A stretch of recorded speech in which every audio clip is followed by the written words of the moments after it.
Nurifa Apriliani dina warta basa Sunda. Dina wartos-wartos anu parenting geus sababaraha minggu katekang wewengkon Bale Endah Kabupaten Bandung kakeueman ku rupa-rupa musibah. Salah sahijina mudalna Cai Walungan Citarum. Dumasar kana data nukat taluntik kurang leuwih 1530 genep imah katut wangun sakda jeung pamarentahan kakeueman ku Cai Wahangan Citarum tea. Gubernur Jawa Barat katut rengrangan satekah pola ngayakeun tarekah sangkan eta musibah teh teu tumimpik bae ku jalan nyieun tanggul sacara babarengan di sisi Wahangan Citarum.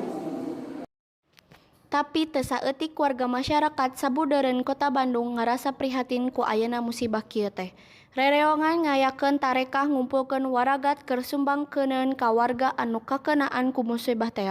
Utamana nyumbangkeun obat-obatan sabab geus mimiti loba nu katarajang ku rupa-rupa panyakit di antarana aratel jeung mencret akibat tina cai anu geus pacampur jeung kokotor tina runtah anu geus buruk. Ku aya hal eta boh pamarentah pusat antara daerah teu bosen-bosen miharep kaluargana sangkan bisa ngariksa jeung ngajaga lingkungan. Pamungkas ti simkuring pamarentah ge teu cicingan ku ayeuna musibah kieu teh. Jadi panyepret sangkan wargana sadar kana pentingna kabersekaan jeung ngajaga lingkungan tina bibit barewet jeung panyakit.